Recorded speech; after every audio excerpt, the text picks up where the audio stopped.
Então, meus irmãos, este capítulo 3 de Tiago, que fala sobre a linguagem, né? Sobre muita gente não se colocar na condição de mestre, porque o professor, o mestre, o pastor, o líder, tem uma responsabilidade muito maior.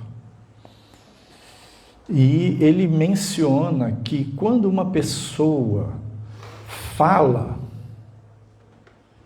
ela é responsável pelo que fala. E se alguém não comete erro nas suas palavras, esse alguém é perfeito. Uma tradição fala varão perfeito, mas na Bíblia a gente pode entender que a palavra perfeição se relaciona à palavra maturidade. Então, uma pessoa que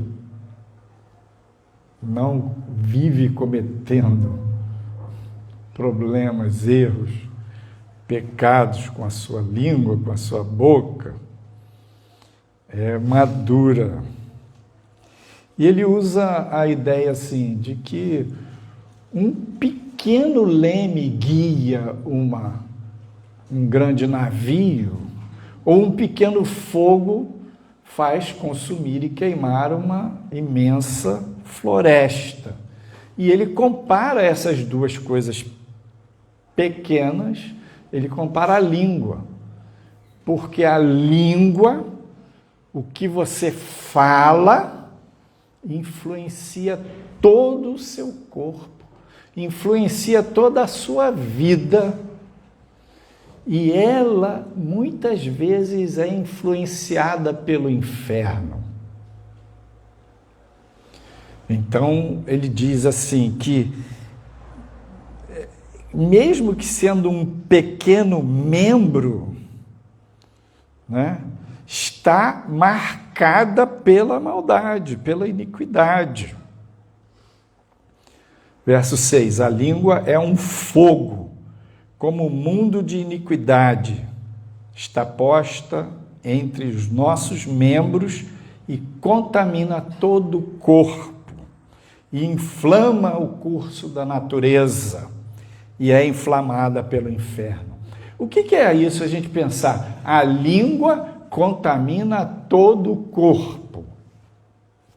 É que a linguagem, o falar, o pensar e o falar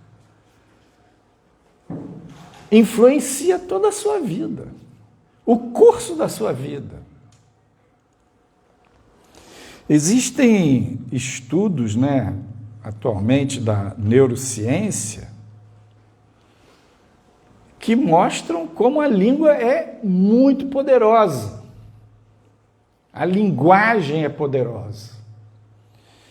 Nosso cérebro tem várias áreas que controlam, né, a linguagem. Tem duas áreas principais que aí nos estudos da neurologia são as áreas de Broca e de Wernicke. Paul Broca era um médico francês do século XIX que teve dois pacientes que ele acompanhou há muito tempo e que tiveram afasia. A afasia é a pessoa não consegue falar. E às vezes a pessoa tem essa afasia, ela consegue entender, entende tudo, mas na hora de falar não sabe falar. Troca a palavra, não usa as palavras adequadas.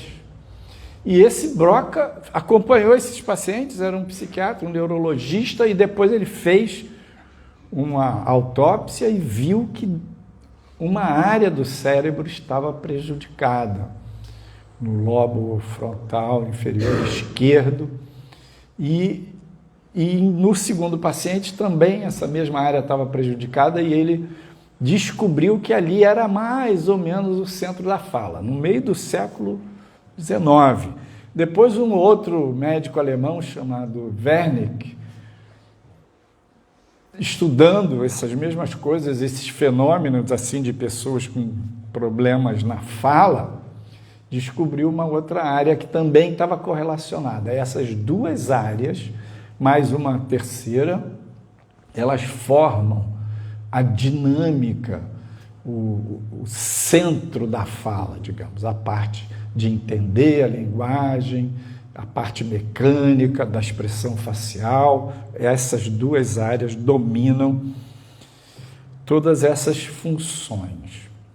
E é impressionante porque no cérebro humano, essas são as áreas que têm mais interconexões.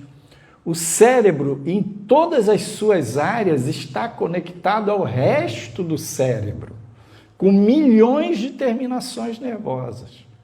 Mas de todo o cérebro, o centro da fala, Broca e Wernicke, essas áreas é que tem mais conexões.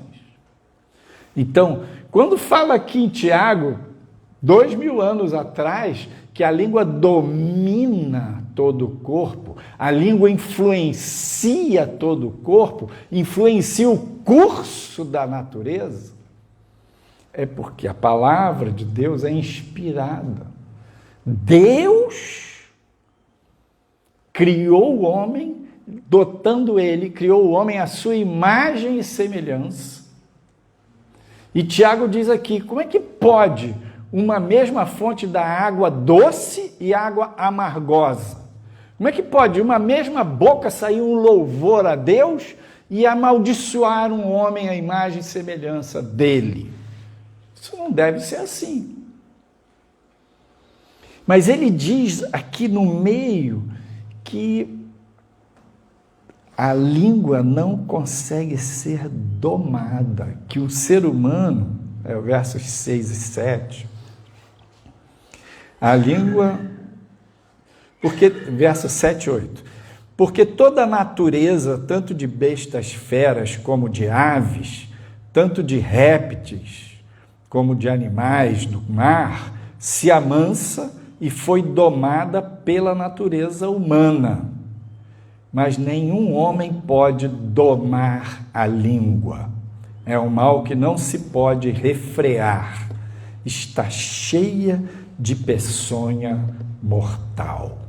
Com ela bendizemos a Deus e Pai, e com ela amaldiçoamos os homens, feitos à imagem e semelhança de Deus. Então, ele diz aqui que o ser humano domina, né? Deus deu ao ser humano domínio. E o homem não consegue dominar completamente essa dimensão da língua. E Jesus fala, Mateus 12, 36 e 37, ele diz assim, mas eu lhes digo que no dia do juízo, os homens haverão de dar conta de toda palavra inútil que tiverem falado, pois por suas palavras você será absolvido e por suas palavras será condenado. Jesus diz que essa questão do nosso falar tem tanta importância que isso também vai ser levado em conta lá perante Deus no dia do juízo, para bem e para mal, para condenar ou para justificar. Então, essa é uma área mais complexa, mais difícil na nossa caminhada, tanto que Tiago diz, a pessoa que consegue controlar, dominar a sua língua, tal varão é maduro, é perfeito. Você acaba, se você melhora, aperfeiçoa nessa sua forma de falar, você vai melhorar e aperfeiçoar em domínio de toda a sua vida, todo o seu corpo, sua saúde.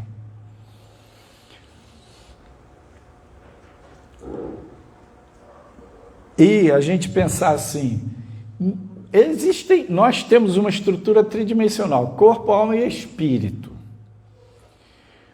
O corpo é o físico, a alma é o lado psicológico, é a sua pessoa, a sua personalidade.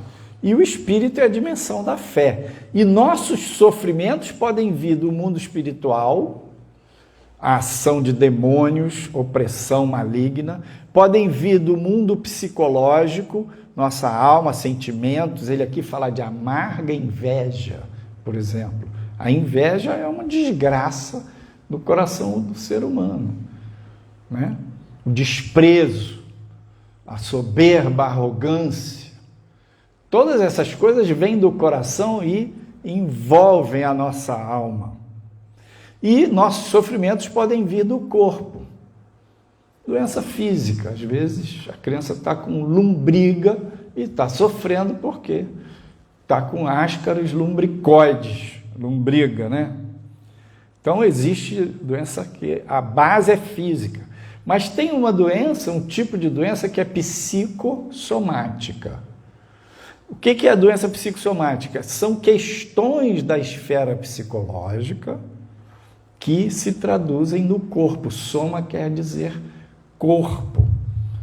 Então, existe um grupo de enfermidades que não é espiritual e que não é puramente físico. A origem daquela enfermidade é psicossomática.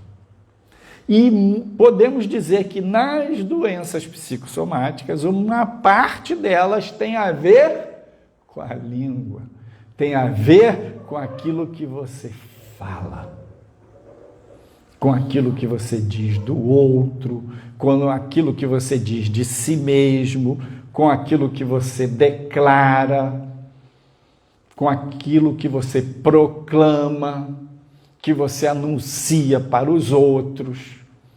Muitas doenças podem advir desse tipo de problema. Das doenças psicossomáticas, uma parte tem a ver com a sua linguagem. No Salmo 39, tem uma passagem muito interessante, eu vou ler aqui para vocês. O salmista dizendo no verso 1, Salmo 39, verso 1 a 4. Eu disse, guardarei os meus caminhos para não pecar com a minha língua. Guardarei a boca com um freio, enquanto o ímpio estiver diante de mim. Com o silêncio fiquei mudo, calava-me mesmo acerca do bem, e a minha dor se agravou. Esquentou-se-me o coração dentro de mim, enquanto eu meditava se acendeu um fogo. Então falei com a minha língua. Faz-me conhecer, Senhor, o meu fim e a medida dos meus dias qual é, para que eu sinta quanto sou frágil. O salmista está contando o que aqui? Que ele pensou, ele meditou exatamente isso que Tiago diz. A conversa, a linguagem, o que você fala é muito sério. E ele propôs, eu vou então me calar, eu vou botar uma mordaça na minha boca. Não vou falar. E ficou quieto. Mas começou a pensar nas coisas, problemas, né? Você tem pessoas, problemas, dificuldades, temores, relacionamentos conflituosos, tem um monte de coisa na sua vida. E você fica calado, aquilo vai virar uma panela de pressão no fogo entupida. A pressão, foi isso que aconteceu com ele. Eu meditei e um fogo se acendeu dentro de mim e a pressão foi aumentando, esquentou-se-me o coração dentro de mim, enquanto eu meditava, se acendeu um fogo. Então falei com a minha língua.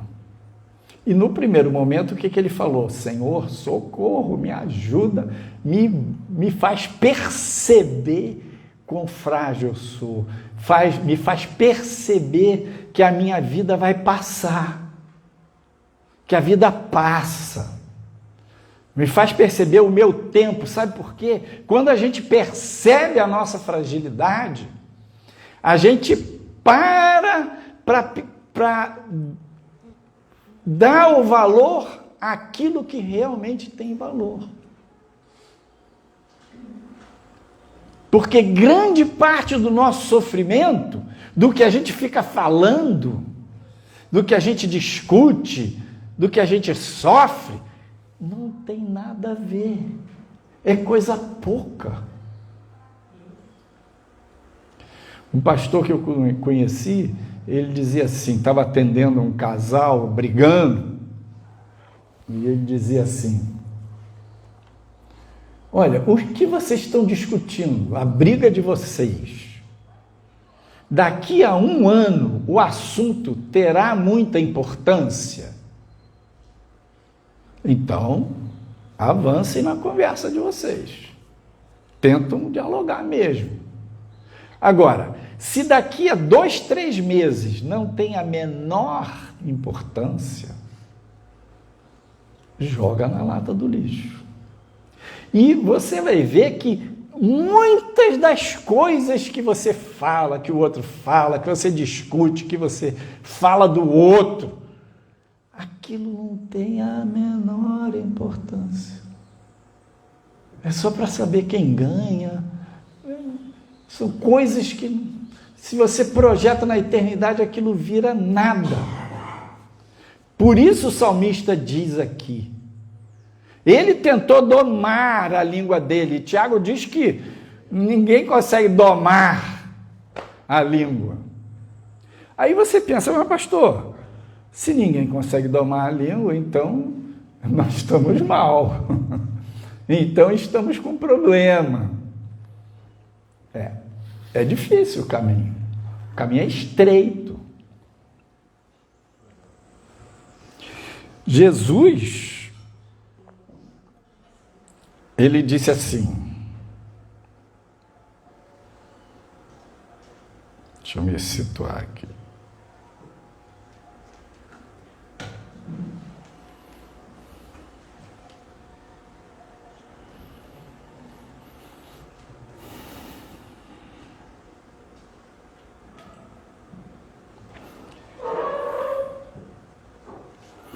Do coração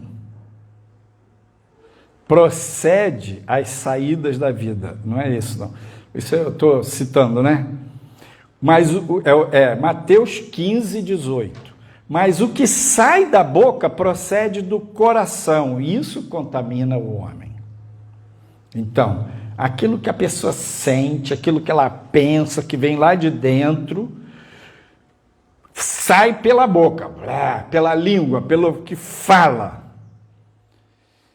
Mas o que sai da boca procede do coração, e isso contamina o homem, porque do coração procedem os maus pensamentos, mortes, adultérios, fornicação, furtos, falsos testemunhos e blasfêmias, soberba, loucura. Mateus 15, 18 e 19. Então, na verdade, a gente não consegue controlar a língua porque a gente não consegue controlar nosso coração, nosso interior. Em Jeremias 17, verso 9, diz: enganoso é o coração mais do que todas as coisas e desesperadamente corrupto. Quem poderá entendê-lo? Então, como é que a gente melhora nessa situação, pastor? Se eu me calo, eu viro panela de pressão no fogo.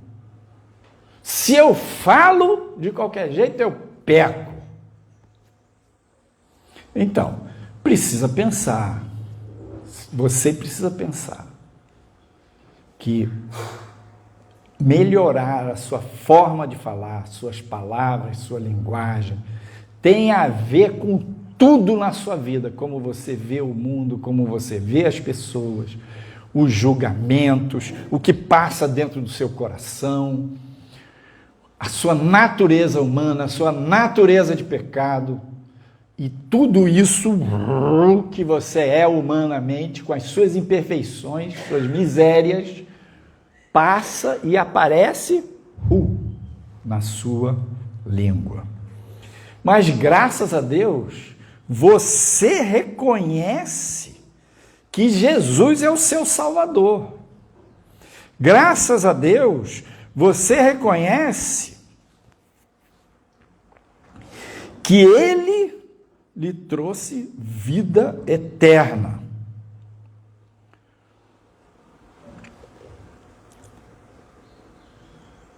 Diz assim o salmista: cri, por isso falei.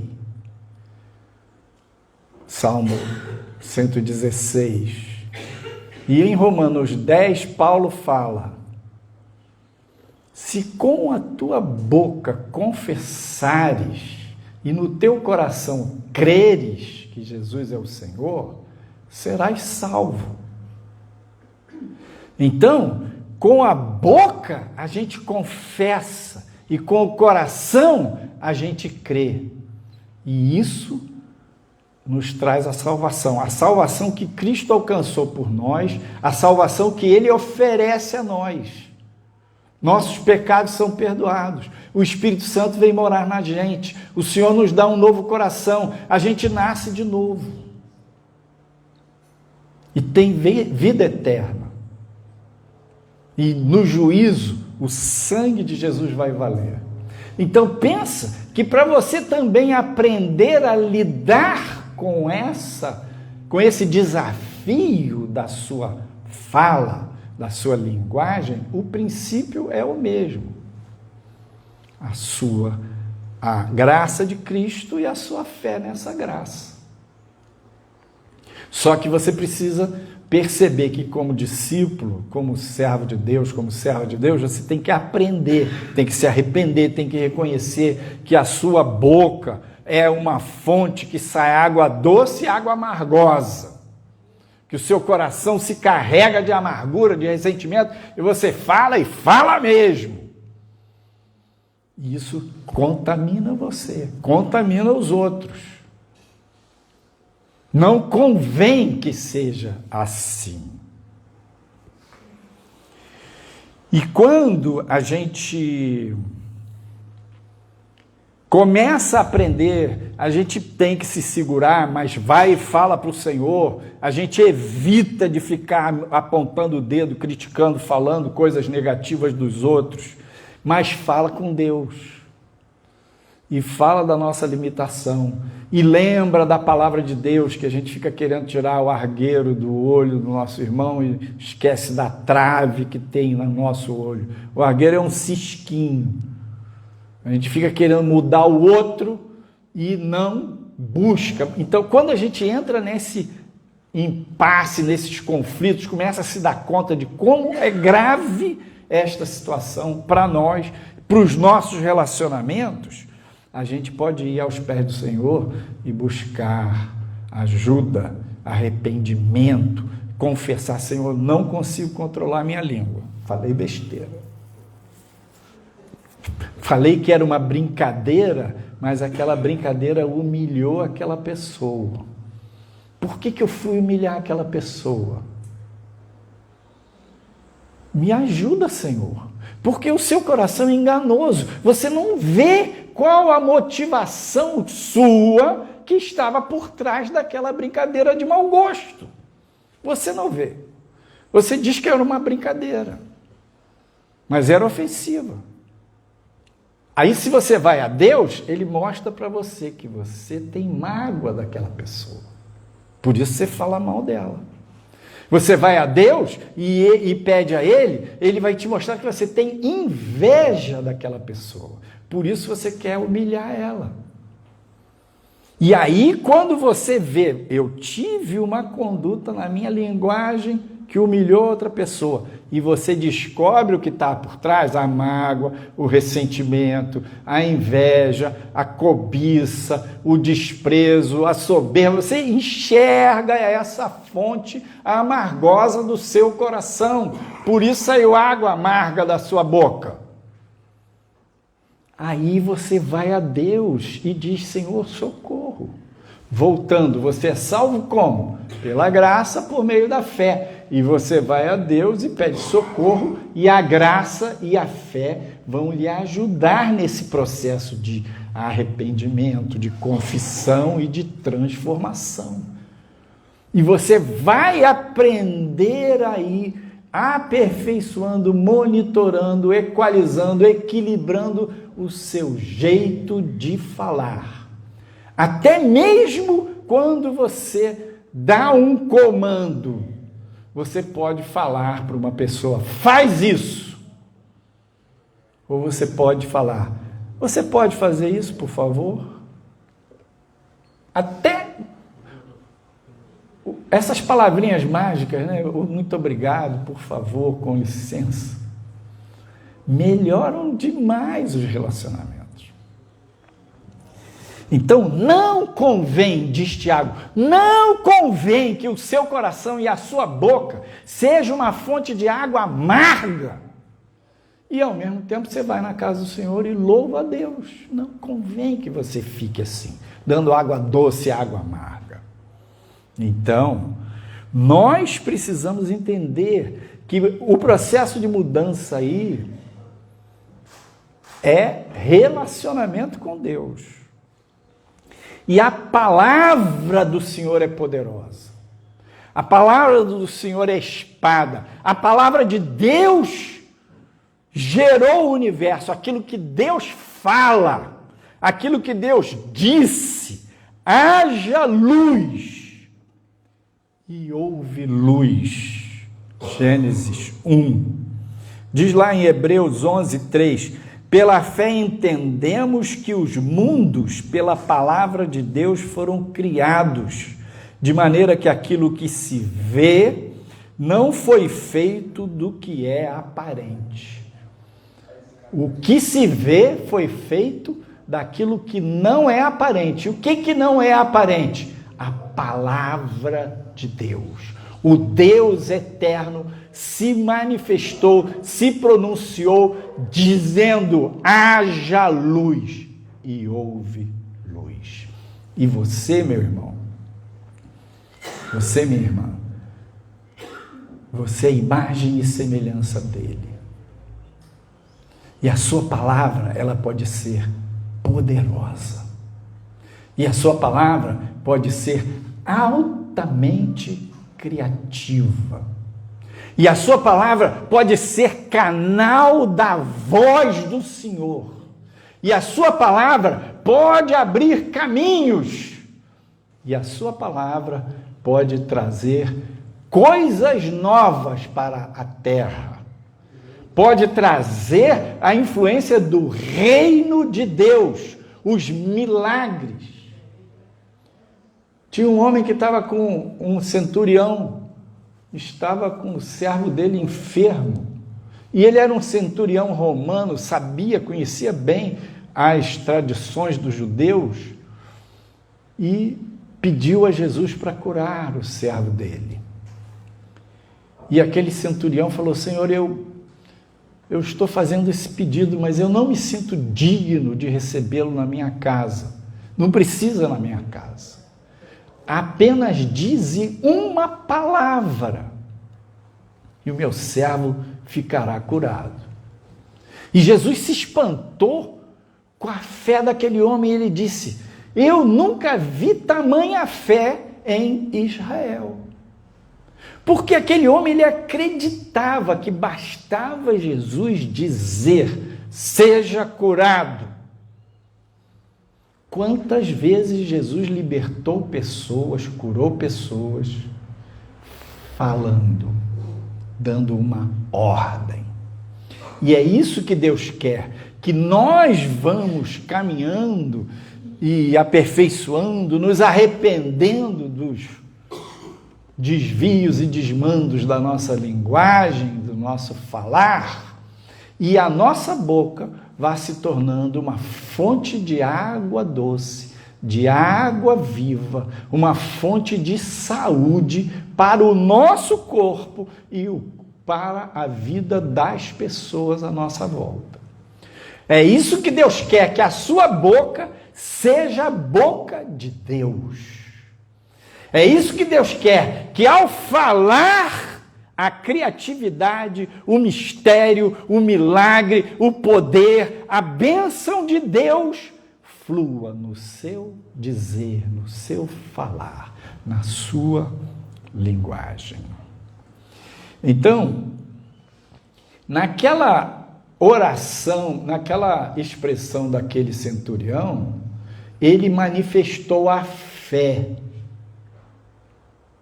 E Jesus deu uma palavra e o servo dele foi curado. Então, pensa que nesse caminho de ser boca de Deus, de trazer a criatividade, trazer os mistérios, as bênçãos, os milagres de Deus para a nossa vida e a nossa volta, precisa dessa conjugação, a fé e a palavra. Não é só você falar palavras positivas e simplesmente eu vou melhorar, eu vou passar no concurso. Não estudou nada. E vou passar todo dia. Você, em vez de estudar, você fala, vou passar 500 vezes. Vai passar? Não vai. Você tem que fazer a sua parte, você tem que estudar, mas mesmo fazendo a sua parte, estudando, você tem medo, você se sente inseguro, mas aí você começa a orar e você declara, Senhor, Tu és a minha força, Tu és a minha fonte. E você pede socorro a Deus e Deus te dá mais disciplina, você foca mais. E quando vê, você passou. Por quê? Relacionamento com Deus, fé e palavra. Então, quando a gente crê no Senhor Jesus e a gente confessa o nome dele, a gente é salvo. A voz do Senhor é poderosa, e quando essa voz, esse poder, esse espírito de vida da parte de Deus flui em você, os milagres acontecem.